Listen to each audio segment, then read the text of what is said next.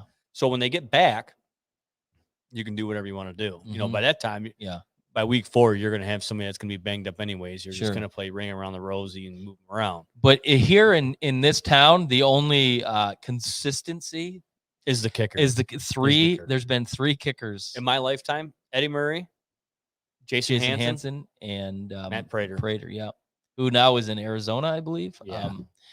So sad to say, their only consistency is their kicker. But definitely players that I'm excited about this year is their 4th round pick, Amon Ross St. Brown, who I call DK Metcalf 2.0. Some say he was one of the top 5 receivers coming out in the draft this year out of USC. He really took to the offense, and I think he's got an ultimate chip on his shoulders for all the teams that kind of look past him. And then I think you and I both agree on this one. Just has to. Yeah. He has to. Last year he was banged up.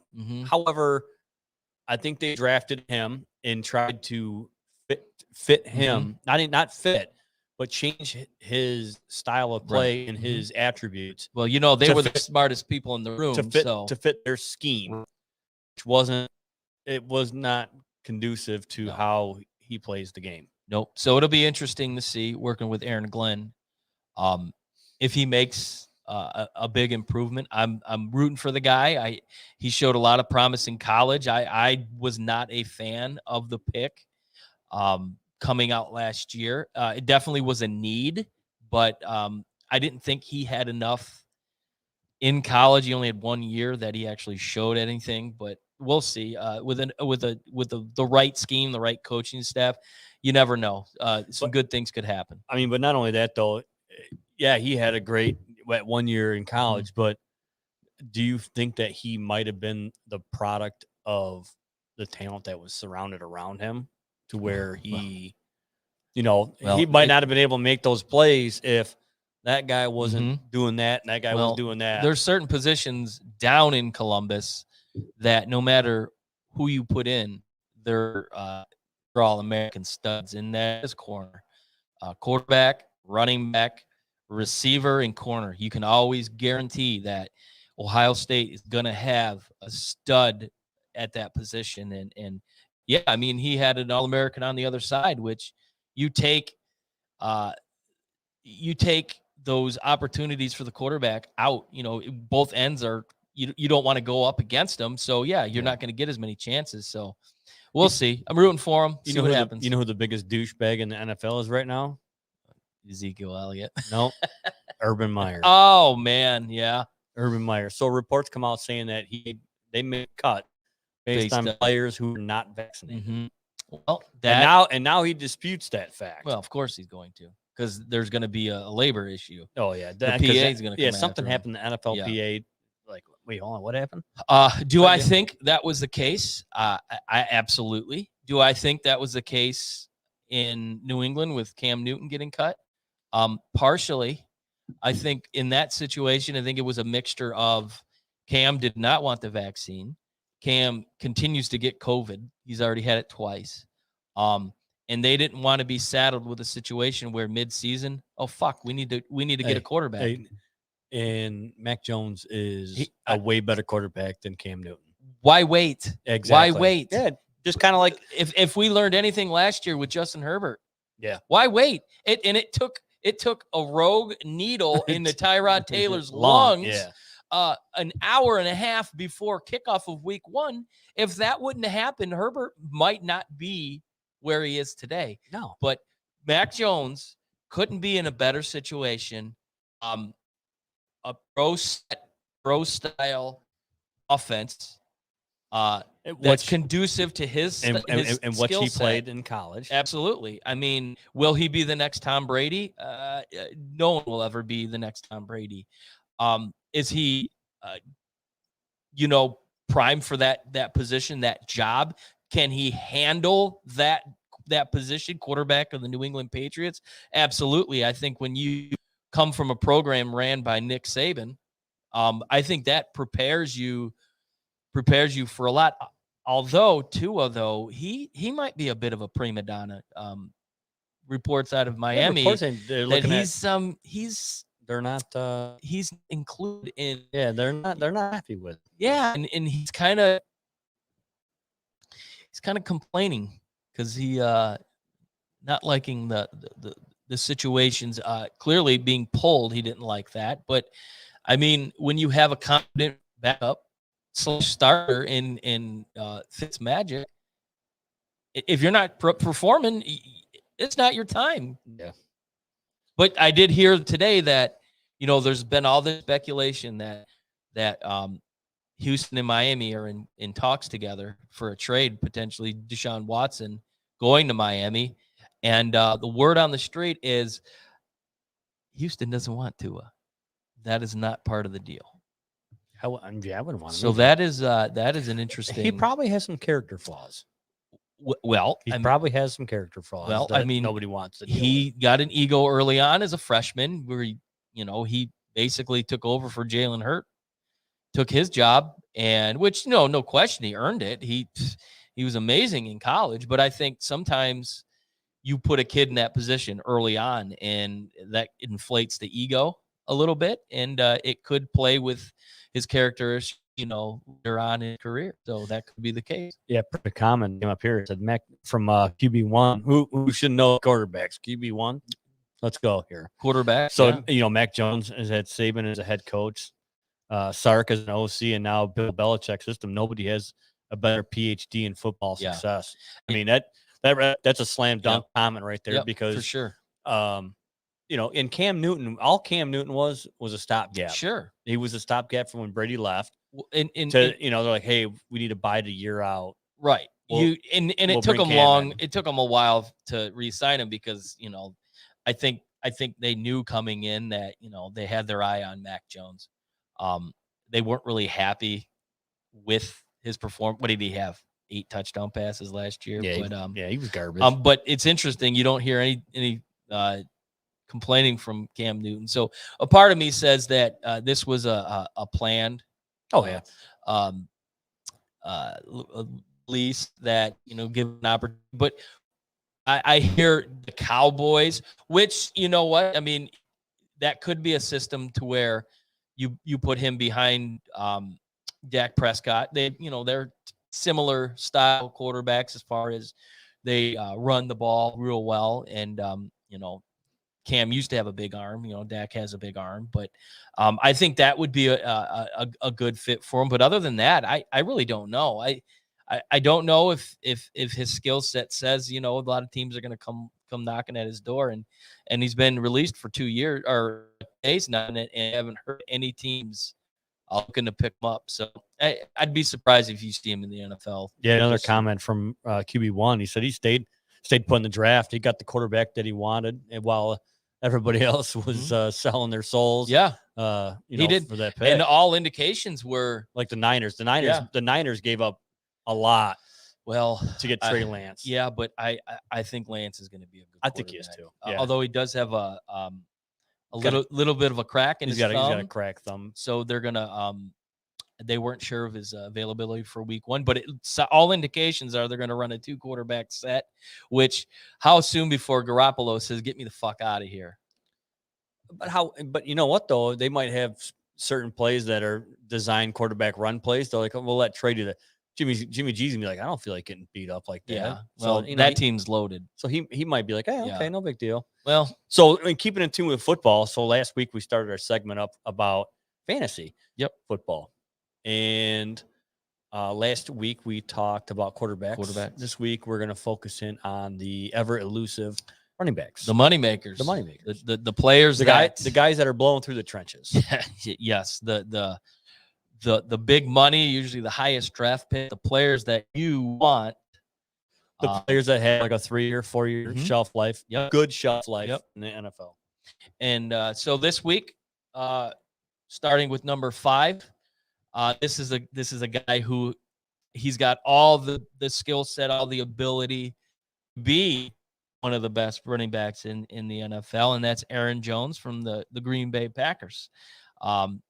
Number one, he doesn't have his backup Jamal Williams, so he's going to see a lot more time. Yep, he's going to get the workload. Mhm. There's going to be the other guys might get some scrub time, but the workload is he's going to be the the premier back. And he kind of has all the skills, all the abilities. He can run it up the middle, catch the ball out of the backfield very well. Him and Williams last year were a hell of a tandem. But anytime Aaron Rodgers is part of your offense, the way he plays the game, there's never a play a lot like Mahomes. The play is never over until it's over. Never to that whistle blows. Yep. And he's a player that benefits from that for sure. So at number 5, Aaron Jones, definitely a worthwhile pick.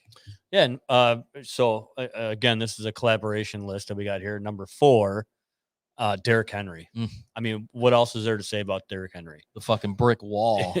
Yeah. And here's the thing about Derrick Henry is he kind of broke the mold, or I'm going to say mold, but more of the stigma behind Alabama running backs. Yeah, he has. Yeah. And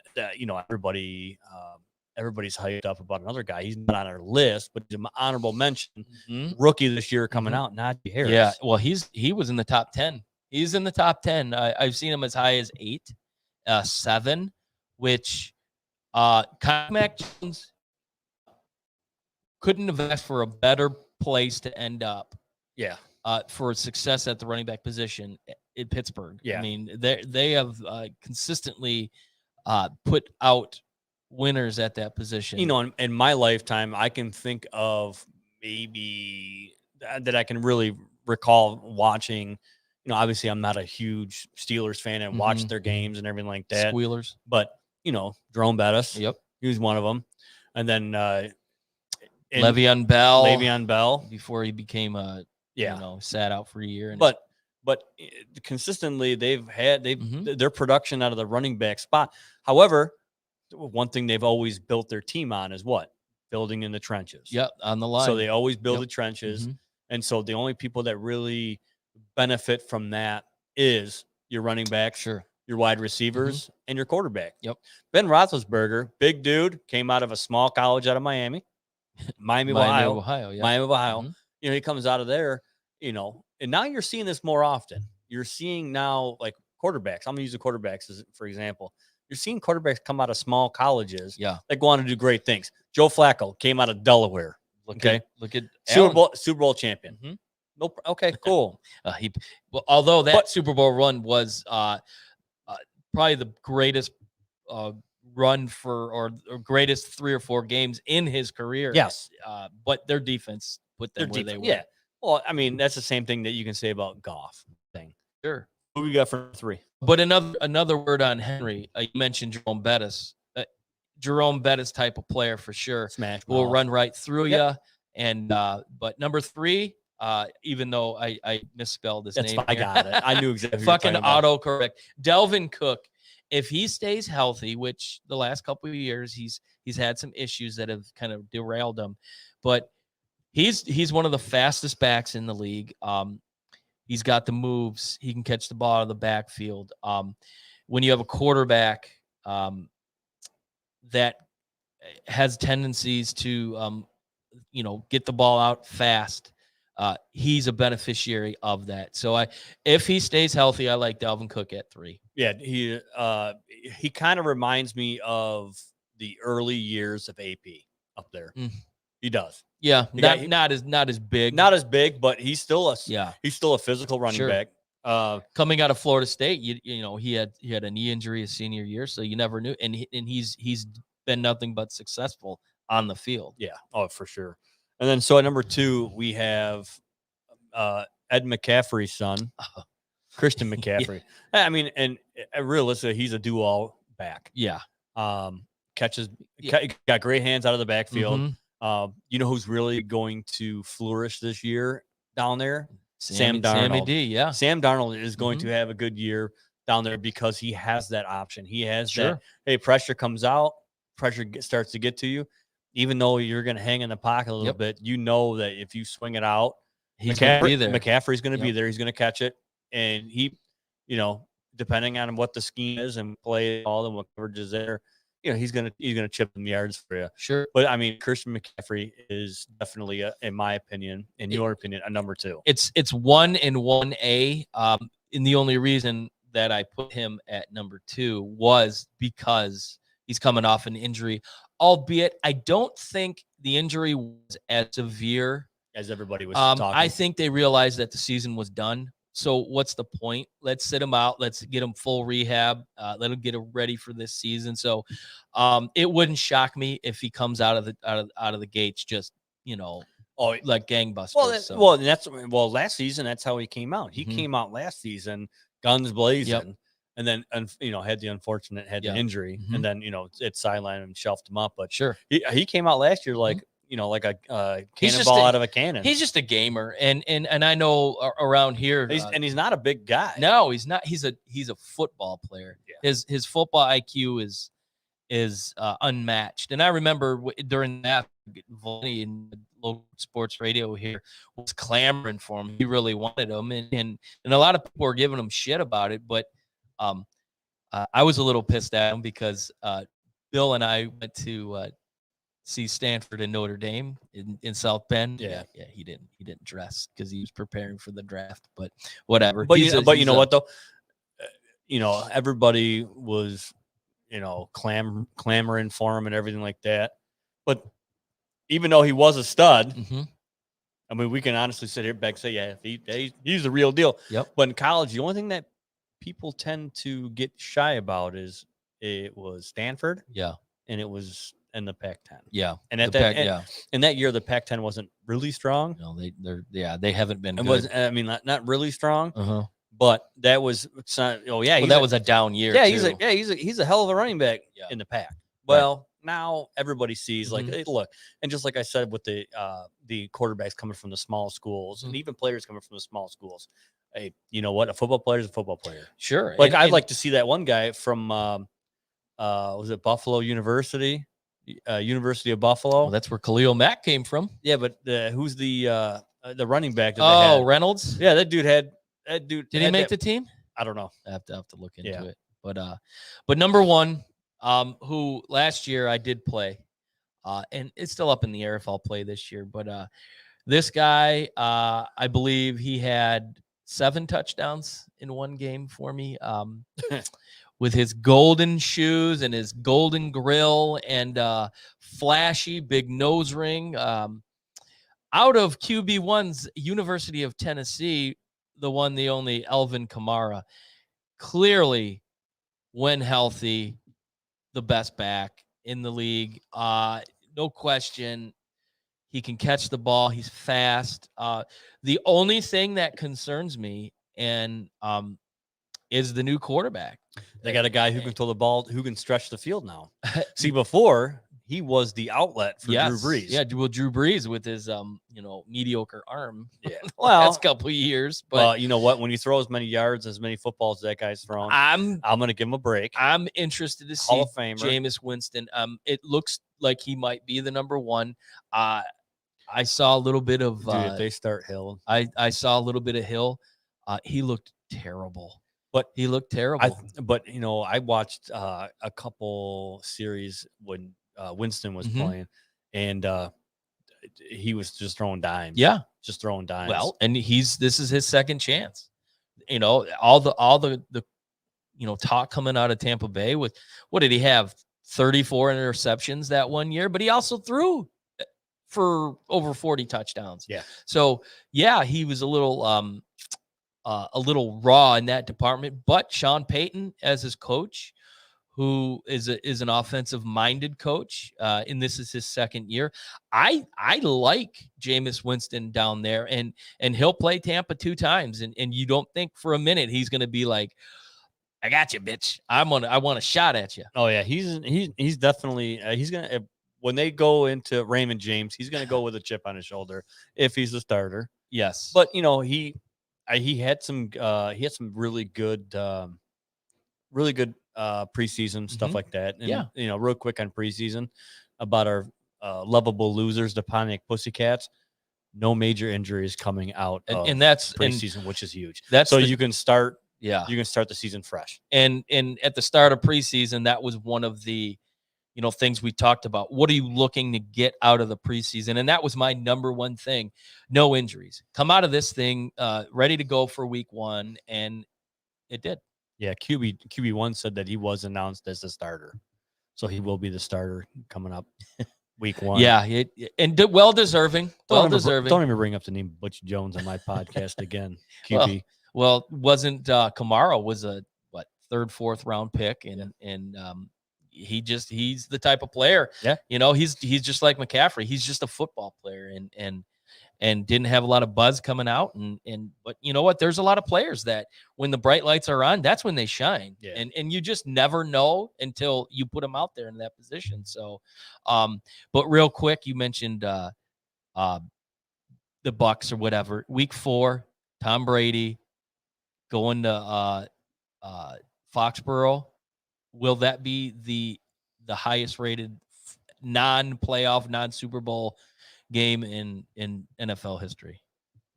You know what? It might be. Yeah, I mean, it might be, but it really depends on when they're going to put it on. If they're going to move it around to it'll be a flex to Monday. Yeah, it might be a flex, or not a Monday, is Sunday night. They'll put it on Sunday. So it'll night. probably be a Sunday night game. So yeah, it'll probably get a good poll. Yeah, that'll be a good Monday to not work. So moving on. Yeah. So moving on. So I mean, I found this video. I found this video. So let's just kind of give a. I'm trying to find it here. So give me a quick second. So yeah, for those of you out in the Facebook Live, back in it would have been March? April. No, it was March. End of March. It was end of March. It was around St. Patrick's Day, I believe, 18th or something. It was right after St. Patrick's Day. It was 2 weeks before I started where I'm at now. Oh, whatever it was. Yeah. But so you and I went down to South Carolina. Yep. And we said, you know what, we need to get a segment for the show, a food review. So we took video of this place. Now this place, it was pretty damn good, and it was featured on the Food Network, Diners, Drive-Ins, and Dives. Guy Fieri. So it was right on campus of USC, which was University of South Carolina. It was a week after St. Patrick's Day because it was all the college kids were. Downtown was packed with people, cold as balls. I remember that, and you'll probably see the non-sunburns. Who does Bishop Sycamore play this week? It's got another online school. It's shut up, Pat. What was that movie Accepted, where they had the school and the acronym for the school was shit? South Harmon Institution of Technology. Never saw it. Shit. They call it was the acronym of shit. Isn't that funny? Yeah. So anyway, we were in Columbia. We were in Columbia, South Home Carolina. of the Gamecocks. Yeah, the Gamecock, which by the way is not a fan of some of the people. I think Barry's skin, Bo's skin was crawling up in Hey, there. Bo, make a long story short. To make a long story short. If you ain't from Clemson, I don't give a fuck about you. Yeah, so we went to this burger place and we did a review. We learned a couple things that we need to do for the next food review that we do is we need to turn the camera sideways the other way. So we apologize for the pillar bars that you're about to see. Yeah, you're going to see it. But however, this is without further ado. This is the first review of a burger. 6 months later. God, I feel terrible. I'm going to tell you right now, it was formatting issue because I had just got the MacBook and I had a hard time formatting it. So, without further ado, here it is. Better late than never. Exactly. Hit it.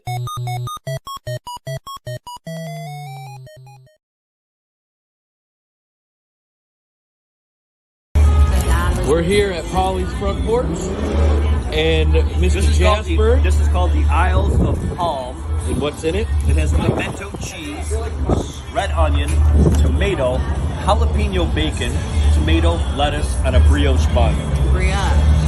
All right. So this place was on Diners, Drive-Ins, and Dives, and we wanted to check it out. This is the second time I've been here. So one bite, everybody knows the rules. Oh boy. You see my gut. You know it's not the first time I've been there. Flavor Town. That was a big bite. Got it on the beard. That's pretty goddamn good burger. Pretty good burger. Cheese is really good. Flavor Town. Burgers cooked perfectly good. Absolutely hammered.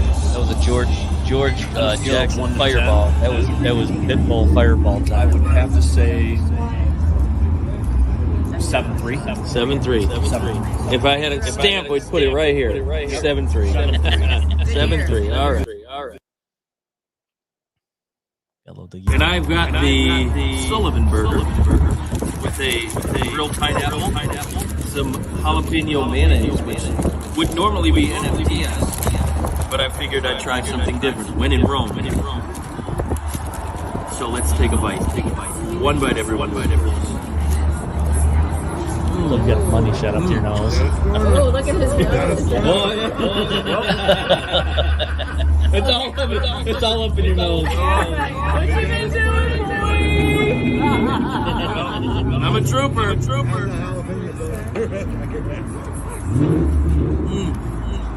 everything good so far? Oh yeah. I'm gonna take another speak. Another Oh, I'll grab that. Flavor in the burger. The pineapple is good. Is it pineapple cut down? Well, the mayo. It's not too hot, so it is. So I would give it I'll give it a 7.5. Okay, 7.5. Yep. I'll take 7.5. So there was the first annual, the first ever. The first inclination of the Easy Speak food review. You know, and here's my thing is I would have done a food review this past weekend if somebody didn't bitch out on me. Well, it's okay. we're coming to the end of the season, I don't wanna hear it. and the boat will be put in storage here soon. And it was probably the last really good weekend. Couldn't pass it up.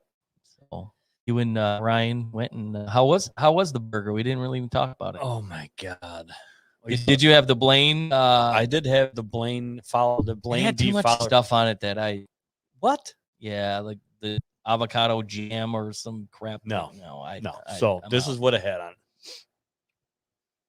It had a avocado, tomato. Yeah, I'm out. It had lettuce. It had Munster cheese, burger, Munster cheese, burger, and on the bottom a bacon jalapeno peach jam on the bottom. Yeah, It was leave the avocado and the tomato off. I might have it. No, See, yeah, no, that's NFTS. I'm not. when in Rome, right? Yeah, well, When in Rome. well, what when in Rome. in Sylvan Lake? When in Rome, right? As you said, when in Rome. Yes, yeah, for sure. So, really? Woo! Yes, we got a double what this week. But the first one, back when we were a kid. Did you ever have anything like a keepsake that you just never wanted to get rid of? You were just, no matter your mom's like, get rid of that thing, is disgusting. What, I don't know, was it a baseball card? Was it, a shirt or your lucky underwear or your crusty socks? I don't know, whatever the case may be. For me, it was a Matt Noakes jersey that my sister Colleen got me when I was recovering in the hospital when I was a kid. Matt Noakes was my favorite Tiger at the time, 87 rookie. Now Eric Haas is on pace to become the second Tiger rookie catcher to hit as many runs. But anyways, that was my thing. I just never, and actually I still had it up until a few years ago. I don't know really what happened to it. But Rich, did you have anything growing up that, your mom or dad was like, it's time? See now, not really. I was somebody, if I just got tired, but I just got rid of it. Yeah, I was like, I didn't care. I was a bit of a pack rat as a kid. Well, you know what? Here's my thing is my parents got to a certain point to where they just quit buying me stuff because you couldn't buy me anything electronics because I take it apart. Like I would it was like the toolbox had to be locked up, or I would take stuff. Like my parents would be like, "Hey, for Christmas we got you this remote control car." 2 weeks later, it's in 1,000 pieces because I took it all apart and I couldn't put it back together. Ugh. So it just laid like a pile on the ground. So no, I really never had. I was never really attached to, too many things. Growing up. Well, here's a story of an Illinois man who, when he was 14, he was in the Cub Scouts, and he was serving as an honor guard for a Richard Nixon at a diner. Old Dick. Yeah, Slippery Dick or Tricky Dick. Tricky Dick. I'm not a crook. I'm not a crook. He rolled through in his campaign in Illinois, and he had a half-eaten sandwich. And what? The Nixon decided he was going to eat half the sandwich. And, well, let's just say... wrong one. What's up with that? Wrong one, man.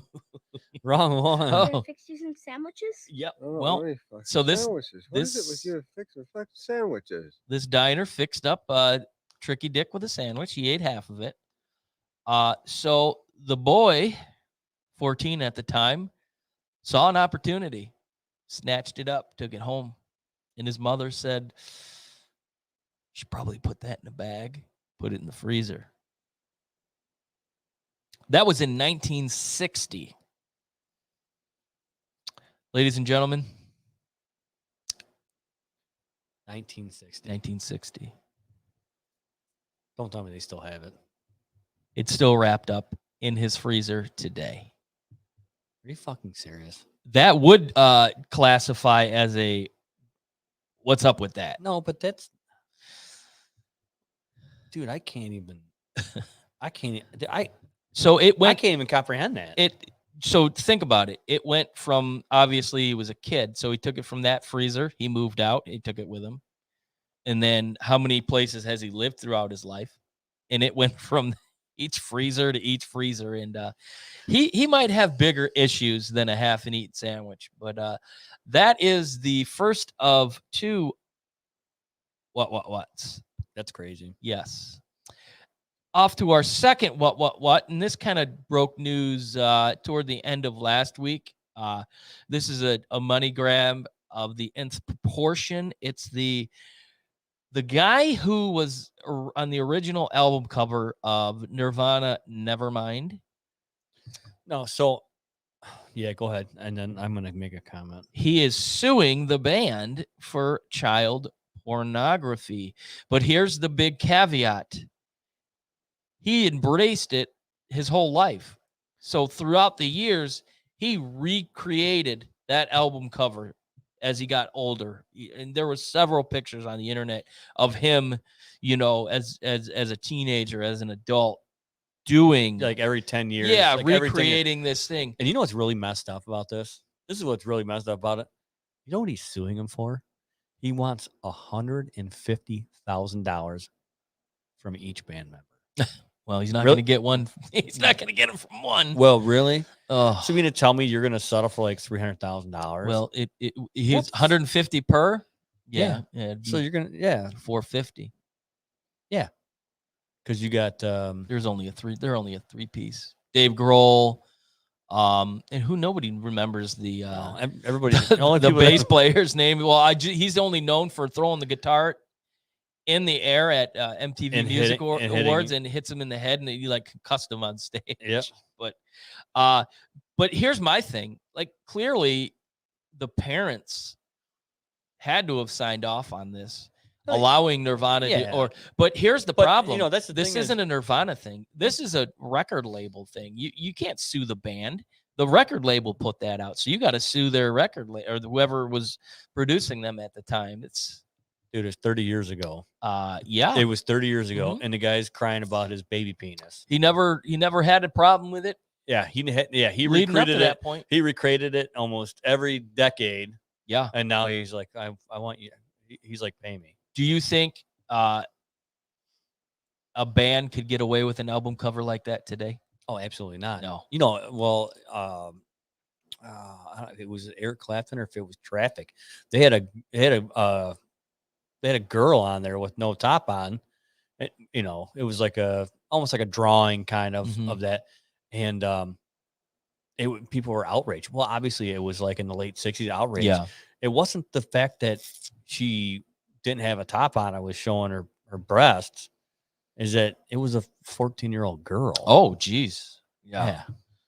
So that would be a problem. So that's No where people had question a about problem. that. And guess who's got that album?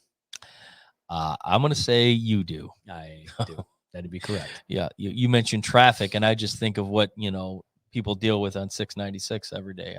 I never heard of you next. And I have that album.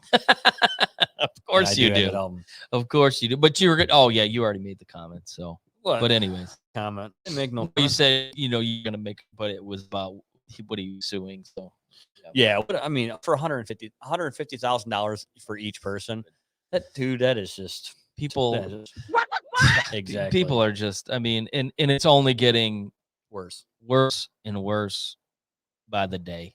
Cool. Well, that pretty much wraps it up for Yes. tonight. One of the things I do want to say is, I mean, I've had a hectic week this week, and I'm glad that you've been around to help me out, facilitate some canine care Mhm. with the dogs and stuff like that, and we're kind of over the hump, and hopefully, it's smooth sailing from here on out. Yes. So Um, just to let people know, girlfriend had to have an emergency operation on Monday, mhm. and so she's been in the hospital for. I'm not going to divulge information like Right. that, but she had surgery Yeah. on Monday. Mhm.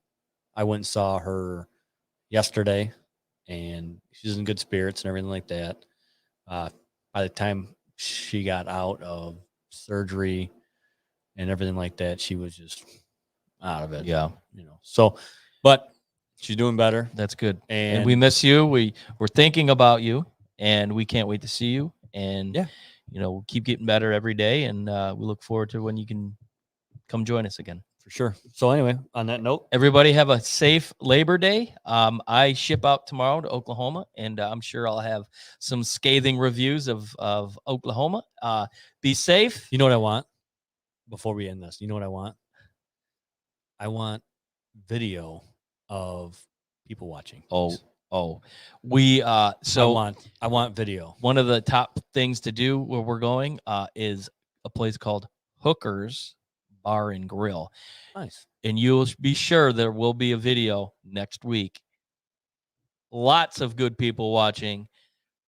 I'm ready for it. Yeah. Oh, trust me. I might even go live on the Facebook page with some of the shenanigans that'll take place. But on that note, be safe. Don't drink too much. Shit, yeah. See you next week. Peace out. Thank you for listening to another episode of Easy Speak at Speakeasy 330. You can catch us every week at ilogicmedia.com, Apple, and Spotify. Be sure to check us out on Twitter and Instagram at Easy Speak Cast for the latest and up-to-date news. Cheers.